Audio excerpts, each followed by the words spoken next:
जर कोणीही तुम्हाला हा प्रश्न केला की महाभारताचा हिरो कोण, नक्कीच प्रत्येकाचं उत्तर हे वेगवेगळं असू शकतं. पण माझ्यासाठी उत्तर फक्त एकच, कर्ण. सूर्यपुत्र कर्ण, सूतपुत्र, कौंतेय, अधिरथ पुत्र, राधेय, शोणचा भाऊ, अशी कित्येकच नावं. पण माझ्यासाठी एकच, महारथी कर्ण. विष्णू याग यज्ञाची तयारी हस्तिनापुरात जोरदार चालली होती आणि दुर्योधनाच्या म्हणण्याप्रमाणे कर्णाने यंदा सर्व संपन्न व्हावं म्हणून गंगेत उभं राहून अर्घ्य अर्पण करण्याचं ठरलं होतं. तुम्ही ऐकत आहात महारथी कर्ण आणि मी आहे अनुराग. दुर्योधन आणि शकुनी मामा कट रचत आहेत हे लक्षात असतानाही कर्ण सगळ्यांच्या पुढे हतबल होता. नाईलाजास्तव त्याला गंगेच्या पात्रात उभं राहून अर्घ्य द्यावं लागणार होतं. नेहमीप्रमाणे सकाळी उठून त्यानं आकाशाकडं क्षणभर पाहिलं. नेहमी सुंदर आणि आकाशी दिसणारा आभाळ आज कोंदटल्यासारखं वाटत होतं. याची प्रचिती मनोमनी कर्णाला आली होती. काहीतरी अपरिहार्य घडणार हे निश्चित झालं होतं.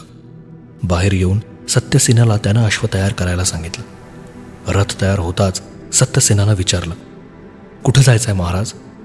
त्यावर गंगेकडं असं म्हणत कर्ण रथात स्वार झाला. त्याचं उत्तरीय मुकुट आणि आभूषण हे शोण मागून घेऊन येणार होता.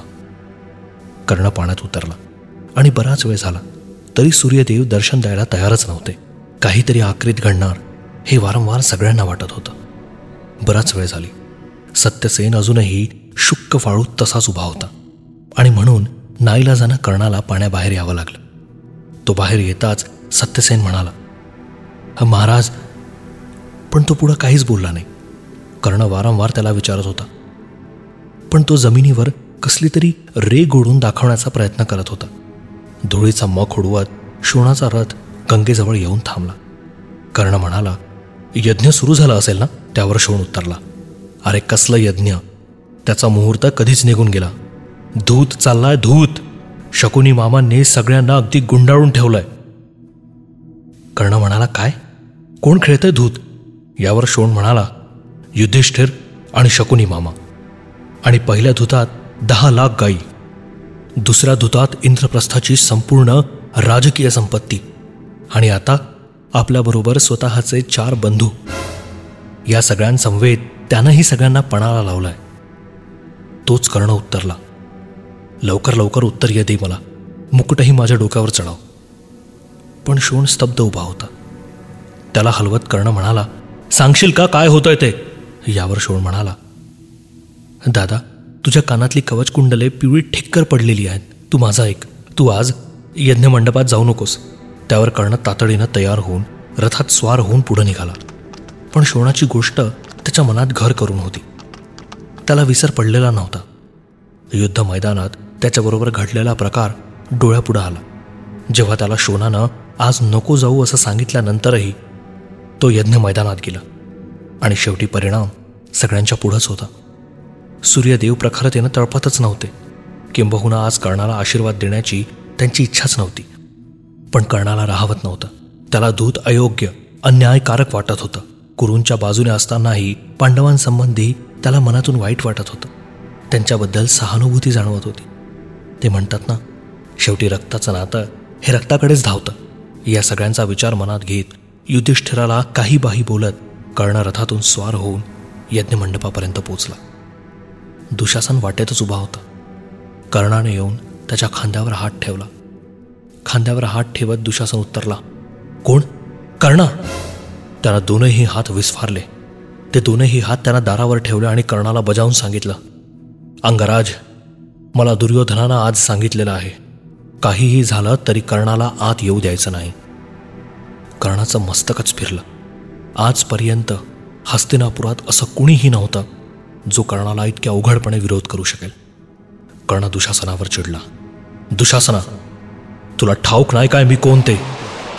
स्वतःच्याच मित्राला अशा पद्धतीनं दाराबाहेर थांबवून ठेवणं दुशासनाला कुठेतरी अवघडल्यासारखं होत होतं. पण कर्णानं दुशासनाला एका हातातच बाजूला करून ठेवलं आणि धावत पळतच तो यज्ञमंडपात आला. साध्या मुंगीलाही जागा मिळू नये इतक्या मोठमोठ्या शूरवीर योद्धांनी, आजूबाजूला असणाऱ्या राजांनी यज्ञमंडप अगदी कचाकच भरलेला होता. 2 फासे आपल्या हातात घेऊन मामा तोंडाशी काहीतरी पुटपुटत होते. दे 7चं वचन दे 7चं वचन दे असं म्हणत मामांनी 2ही फासे धुतात टाकले आणि ठरल्याप्रमाणे दूत अगदी त्यांच्या गुलामाप्रमाणे 7 घेऊन आले. 7चं वचन पडताच मामांनी अगदी उसळी मारली. उसळी मारताच ते म्हणाले, बघ युधिष्ठिरा बघ, स्वतःला गमावलं, इंद्रप्रस्थ गमावलं, राजसंपत्ती गमावली, नकुल, सहदेव, अर्जुन, भीम तुझे सगळे बंधू गमावलेत आणि आता कुरूंची दासी म्हणून तुझी पांचाली सुद्धा तू पणाला लावलीस. एवढं करूनही तुझं मन भरत नसेल तर आता काय तुझ्या वृद्ध आईला सुद्धा तू पणाला लावणार आहेस. हे ऐकताच भीमाच्या तळपायाची आग मस्तकात गेली. तो धावतच शकुनी मामांवर धावून गेला. तो धावून जात असताच मध्ये जोरदार युधिष्ठिर कडाडला. भीमा माग हो असं म्हणताच भीम वरमला. तो जागेवरच थांबला. तू कुरूंचा दास आहेस आणि तूच काय, मी सुद्धा कुरूंचाच दास आहे. धुतात ठरल्याप्रमाणे आपण हारलो आहोत. आपण त्यांचे दास आहोत आणि दासांनी मालकावर धावून जाणं, त्यांना काही बाही बोलणं हे आपल्याला अशोभनीय आहे. नेहमी उन्मत्त हत्तीसारखं बळ असणारा भीम वरमला होता. स्वतःच्या पायांकडे बघत होता. कुठेतरी मनात स्वतःच्या वडील बंधूने केलेला हा जो निर्णय त्याला पटत नव्हता. एक प्रचंड अजरामर असलेला धनुर्विद्यधारी म्हणजे स्वतः अर्जुन सुद्धा खिन्न विछिन्न मनानं स्वतःच्या पायांकडे बघत होता. त्यालाही काहीच सुचत नव्हतं. हा कसला खेळ, ही कसली राजनीती, ही कोणाच्याही आकलना पलीकडची होती. पण यात अन्याय होता, कुठेतरी क्रूरता होती, उन्मत्गिरी होती, दुर्योधन होता, शकुनी मामा होता आणि हे सगळं कर्णाच्या मनाला वारंवार ठोठावत होतं. महारथी कर्ण